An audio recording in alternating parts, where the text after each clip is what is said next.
My name is Ger Apeldoorn. I'm a freelance Puppet consultant, and I also teach the Puppet Labs courses in the Netherlands. I also have another company called Autiplan, which is a planner tool for people with autism with pictograms, and I'll be using that in the demo to show what can be done. So, as I am teaching the courses, I always find that people run into some trouble when they are first implementing Puppet, and this environment that I'm presenting about here is pretty much what is the result of a few years of consulting and a lot of mistakes and learning moments. So this setup I'm presenting here is pretty much a result of that. So, first, a few common pitfalls. It's really easy to get started with Puppet, but not really in a manageable way. So, people just install Puppet and they play around with it a little bit. They run into something that's blocking them, and they put a workaround in place, and these really add up fast. So, if you have a lot of workarounds, it's pretty much unmanageable. Your code base. And also something that's not thought of in advance is that you really want to be able to collaborate, not only people within your own department, but also people from other departments must be able to submit code, and someone that understands Puppet must be, or has the end responsibility, must be able to press the button to make sure that these code changes end up in the production environment. There are a few quick wins. Of course, move all of your data to Hiera is one very important one.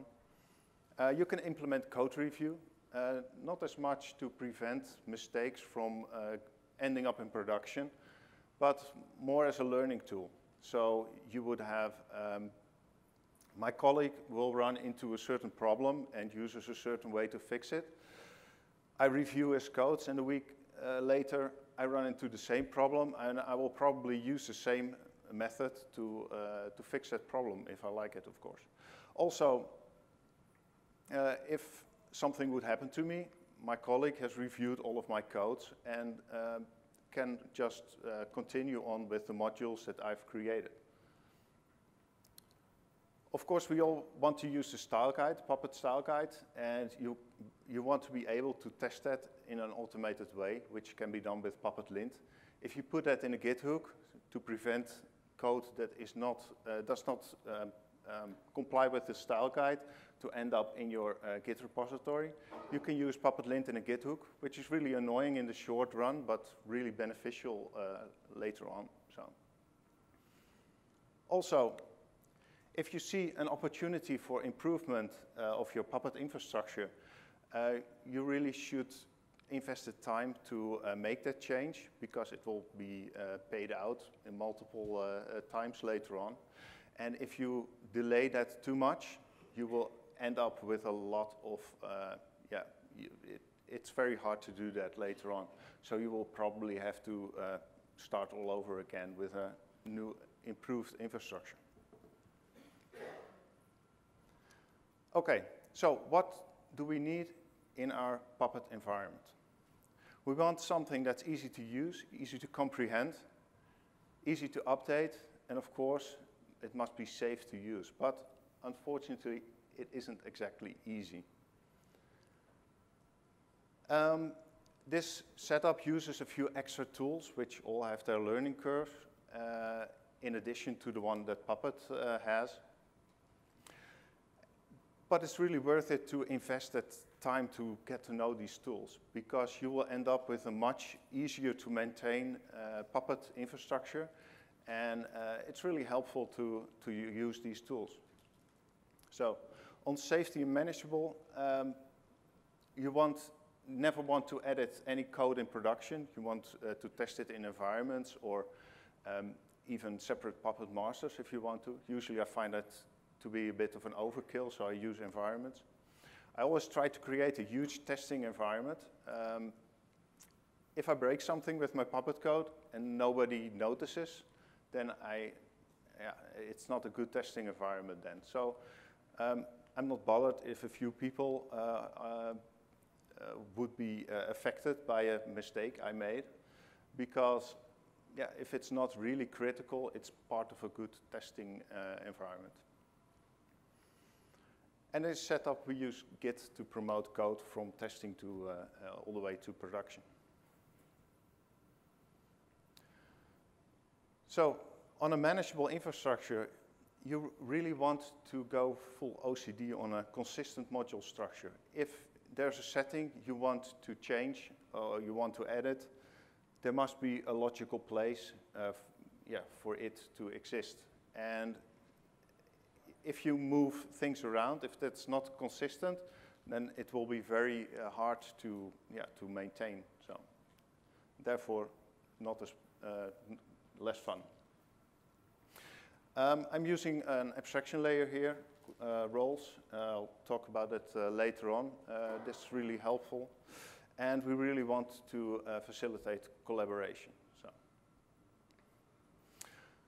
So I talk a bit about server roles, and then I use Hiera heavily, so I talk a bit about that.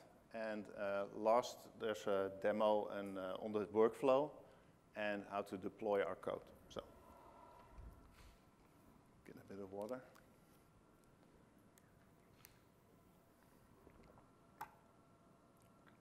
So first, these I'll tell you about which software components this uses.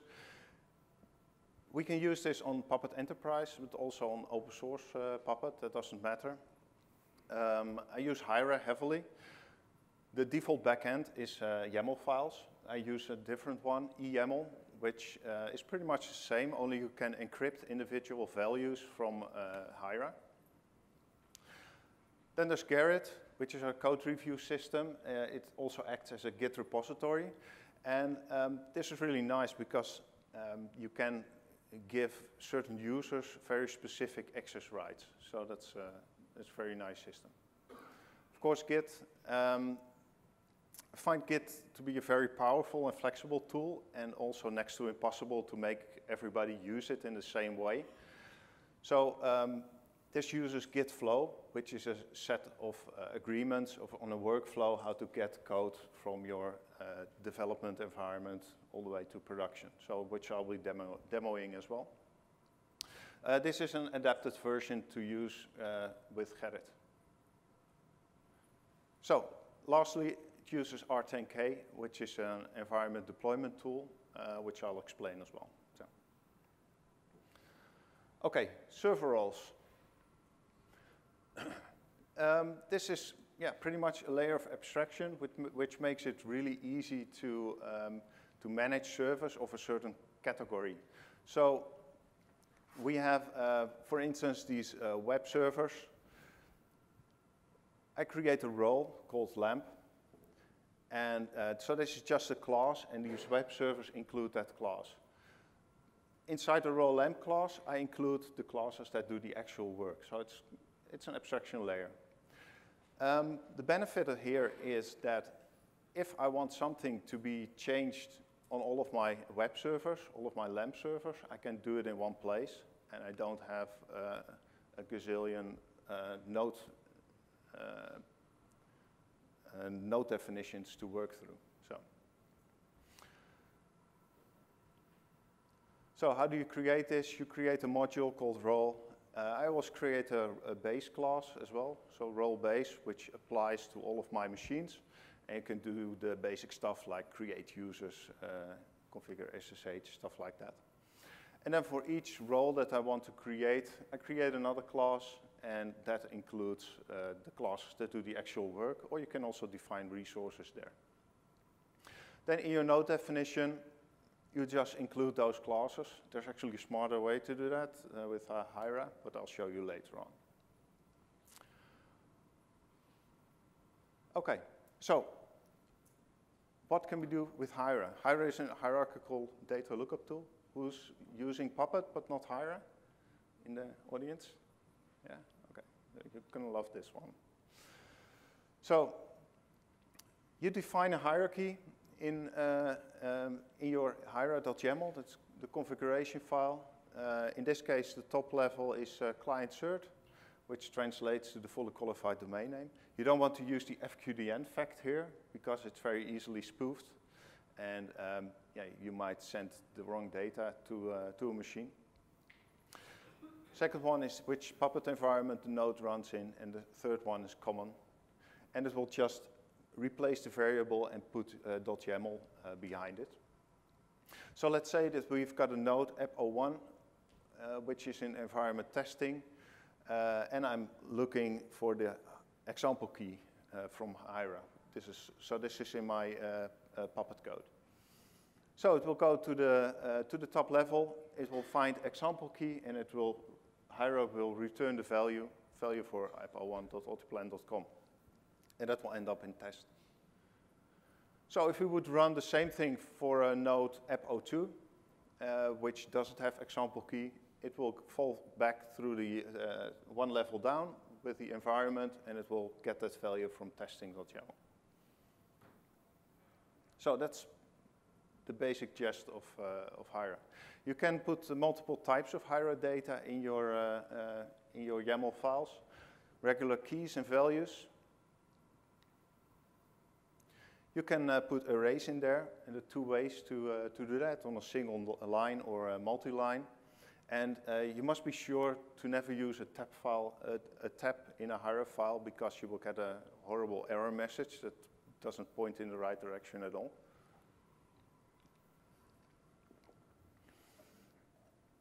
And you can also put hashes in there. Just for a reference, an array is just a list of values, and hash is a list of keys and values. But you can also mix them up as well as is required. So if we take a look at the Hiera functions and why to use them, we've already seen this one. Hiera function, we look up a specific key. It's optional to provide a default value. So if it doesn't find the key in Hiera, it will return that value instead of an error message. And you can retrieve any type of data with this function. So in this case, it's just a regular value, but you can also collect hashes or arrays with this. So as an example, we are looking for the key smart host. This is for my email configuration. For most of my machines, it will end up in common.yaml, so it will return my own smart host. Any machines in the environment testing will be sent to another one. And for my own smart host, it shouldn't send the mail to itself, so it will send it to my provider. So that's just a basic key lookup.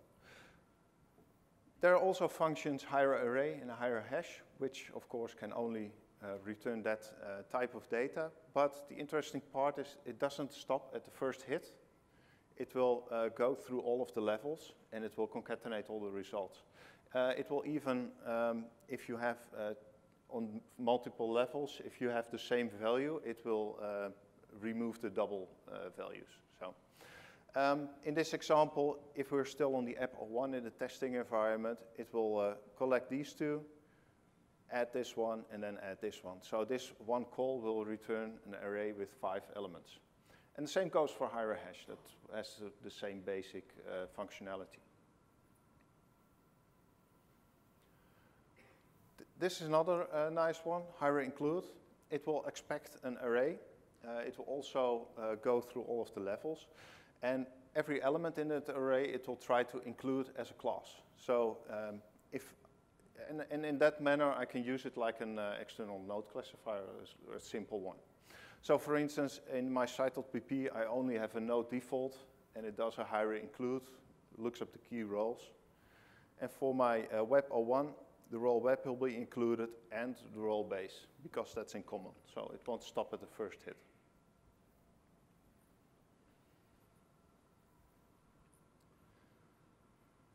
This is another nice one, create resources. This will generate resources based on a hash. Of course, we can load that hash directly from Hiera. And in this example, I'm creating resources of the type Apache vhost. So the type is the first parameter. And the second parameter is the hash it should base the resources on, which in this case I call from Hiera. And I provide the default value of an empty hash. So if it cannot find that key in Hiera for this specific host, it will not give you an error message, but the entire line will just do nothing. So, which is what I want in this case. So in this case, it creates these resources of a defined type, but you can put any type in there. So also the core types, that doesn't matter. We see here the key vhost is being called. Well, we find that over here. And there's on the first level, there are 4 elements. And that's the title of the resource that we are creating. One level deeper is the parameters of that resource. So in this case, for instance, CDN, this one line will create 4 virtual hosts. And there's one with the title CDN, which uses port 81. But for instance, altiplan.dk has a different doc root, stuff like that. So you can make it really flexible in that way.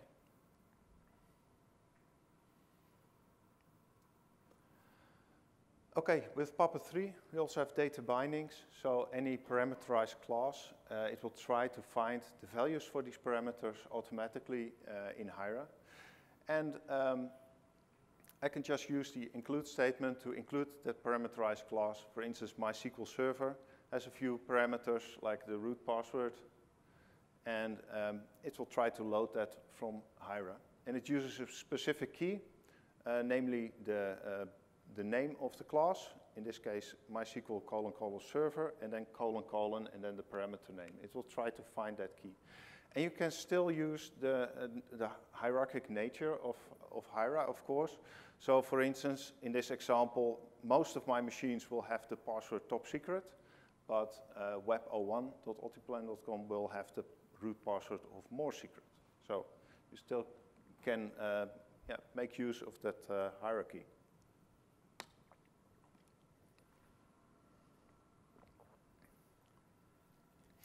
So if we put all of that together and we look at the steps that a Puppet run takes, Puppet run starts, we'll look up site.pp. It will find a node default there with a Hiera include statement, and it looks up the key roles. So in my Hiera data, there's the key roles, and one element in this case, role app. So it will load that class, role app, and this says include Tomcat. Okay, so it does so. And Puppet finds out that the class Tomcat has a few parameters, and it will try to find those parameters also inside my Hiera files.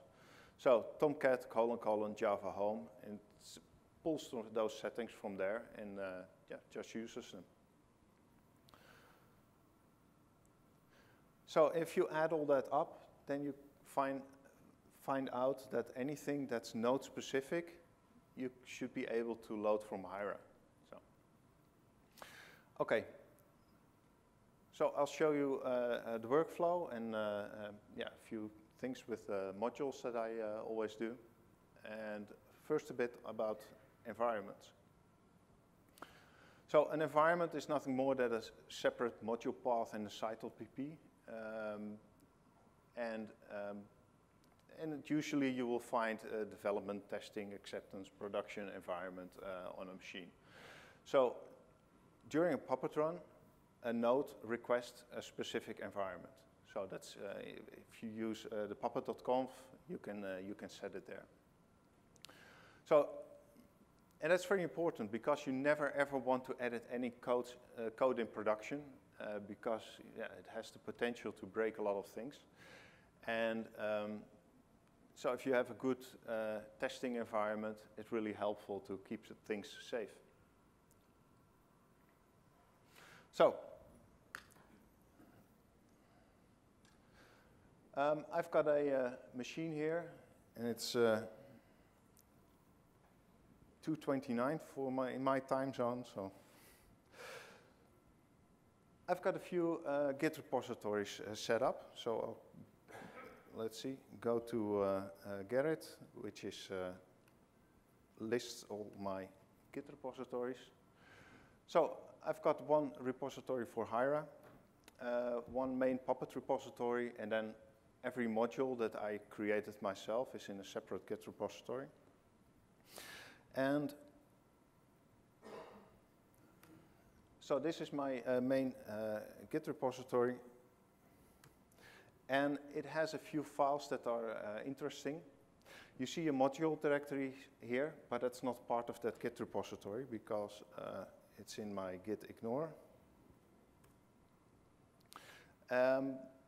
Two files that are interesting here is the site.pp and the Puppet file. So that's where R10K comes in. R10K takes that Puppet file, it's sort of a shopping list, and it will download all of the modules that are listed there. So as you can see, there are quite a few here. These are downloaded from the Forge, and you can also download from Git repositories as well.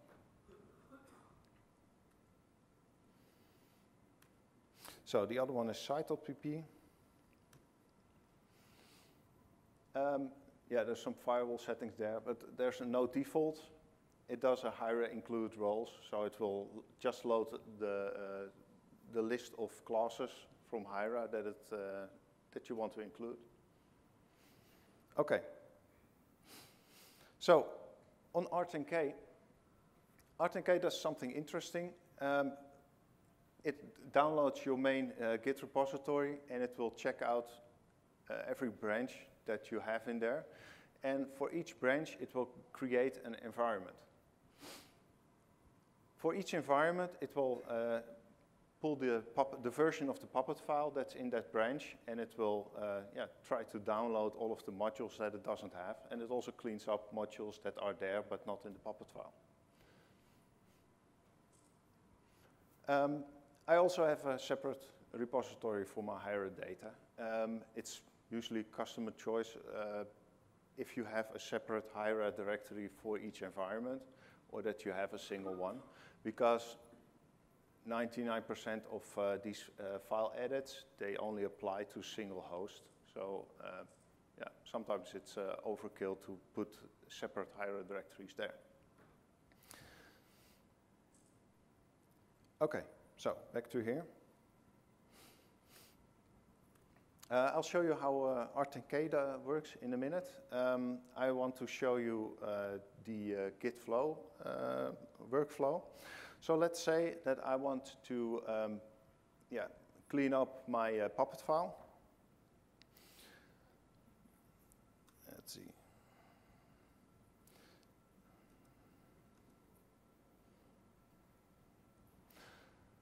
So with the git flow subcommand, I can go through all of the motions to do that. When I start something new, I create a feature. And generally, it creates a branch for me where I can do all of my edits and stuff like that. So it has created a feature cleanup branch. And now I will edit my Puppet file. Let's see, clean it up.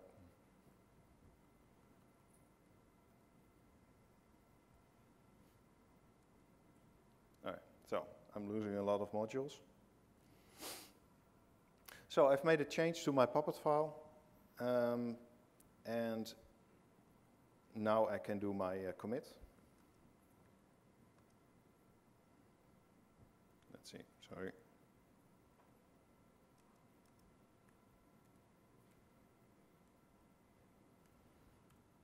So I've committed this. Now I can do two things. I can do a git flow feature publish, and that will create that cleanup branch on the central Git repository. So I can make an on-demand extra environment. I can also say, well, I've tested this in my own environment. I'll ask if my colleague can take a look at it. So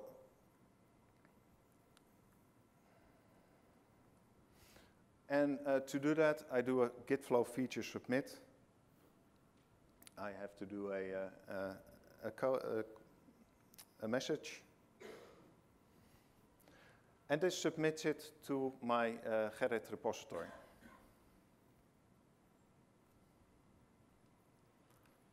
So if I take a look, now I can, you see it's listed here. I can ask my colleague, well, can you review that for me? So, okay, so this is the page of my specific change. I can do a side-by-side to see the differences of each file. You can see I removed quite a few lines here. And my colleague can also use that command to check out the Git repository with my change locally, so I can test it locally. And he can also review it. So you can assign points here. There's also Jenkins integration with Gerrit, so you can also automate that test and let Jenkins give its approval. And in here I can give it points. So if I'm really confident that this is okay, I can give 2 points because each change needs 2 points to be accepted. If I'm not entirely sure, I can give 1 point and have someone else take another look at it.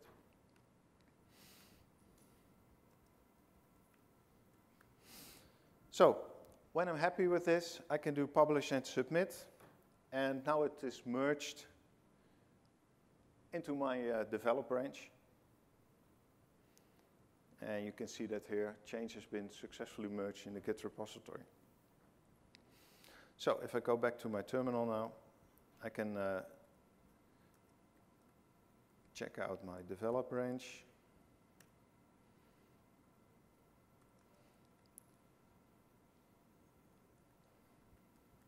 I have to sync up here.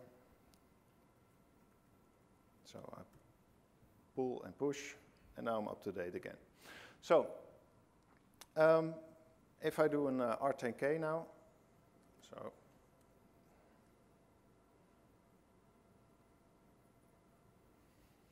there's a deploy environment. This will check out all of the branches of my main Git repository, and it will load those Puppet files and see if anything needs to be changed.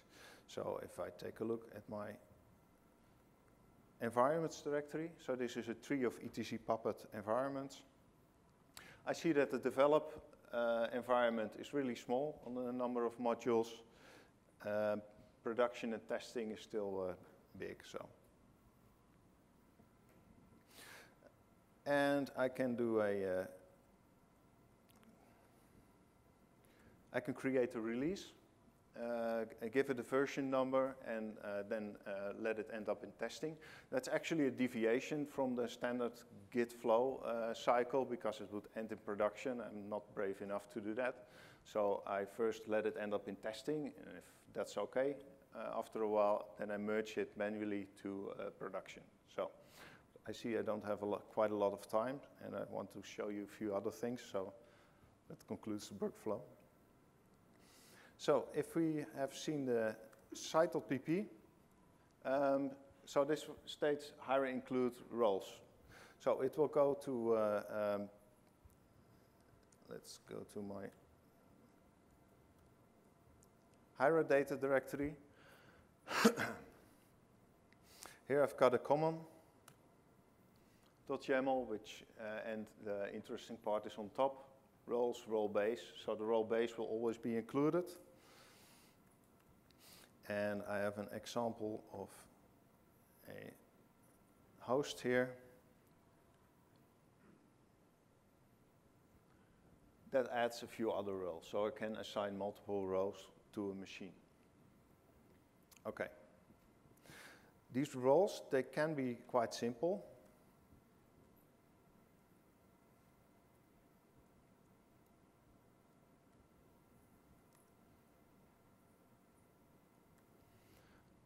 This is the role for the database, which just includes another class.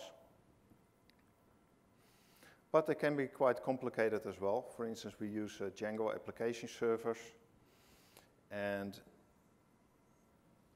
that's a bit more complicated. You need software, some packages, stuff like that. So this is pretty much everything that you need to do in a host to make it an application server. So this is only executed once on a server.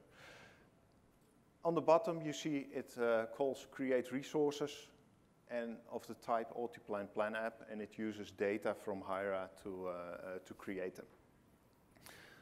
So this is a defined type. And if I take a look at it,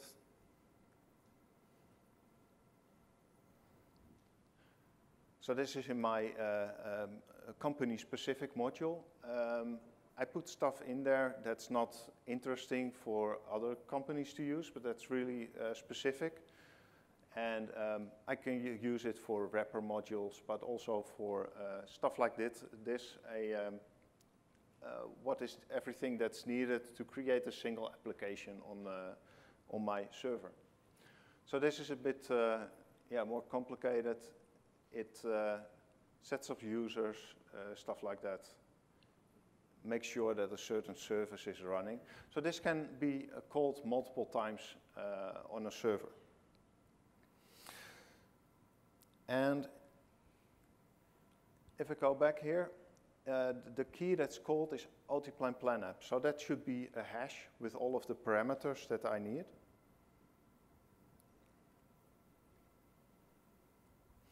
And we see that here returned here, single.multiplan.com, port, stuff like that. And we see one value, this database passwords, that's a lot of gibberish. So that's an encrypted value. And that's what YAML does.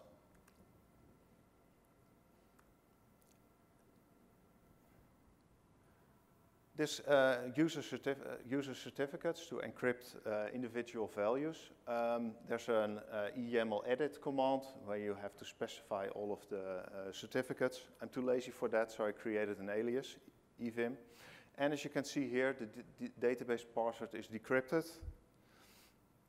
and readable. If I want to encrypt a password, I just have to type some stuff around it.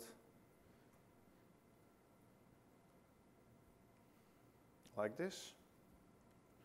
So, and if I save it now and open it in a regular Vim, you see that that one is encrypted as well. So that's pretty easy to use. So, if I quickly go back to the R10K, it's really easy to configure. You just point it to the Git repository and you give it a directory where to create the environments. And that's pretty much it. The YAML stuff is a bit more complicated, but not terribly so. Oh, sorry, that's the wrong one.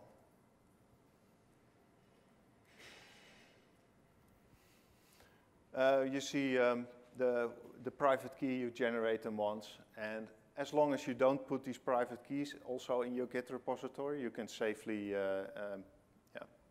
put it up there, and nobody can read the encrypted values. So,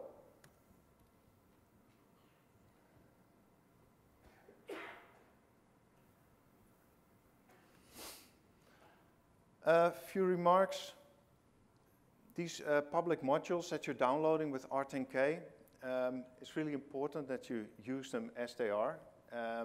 If you need some extra functionality to be added to a defined type, for instance, or a class, you can create a wrapper class or a wrapper defined type to give that extra functionality. Actually, I have an example here.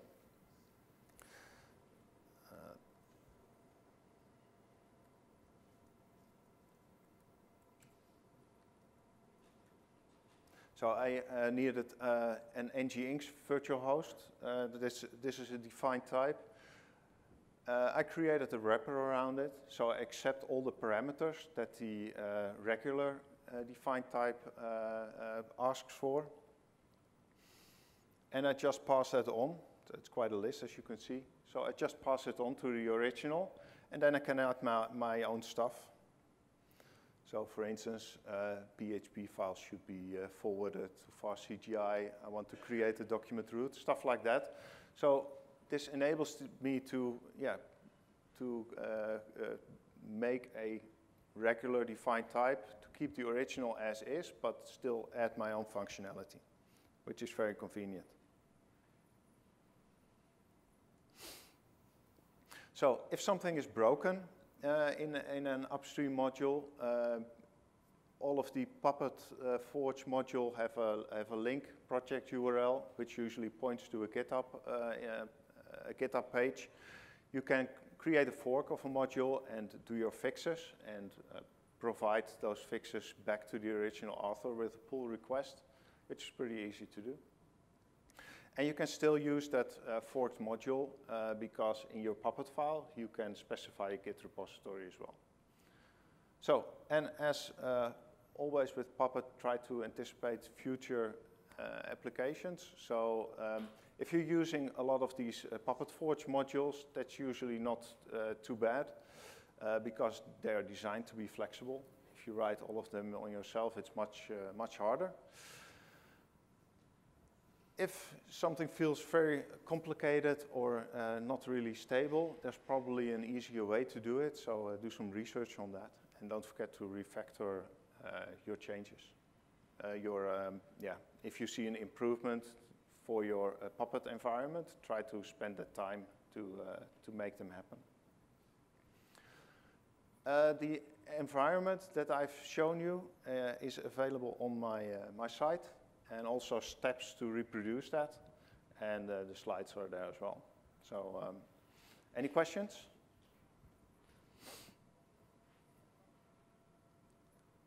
No questions? You're all eager to go to the party, I think, right?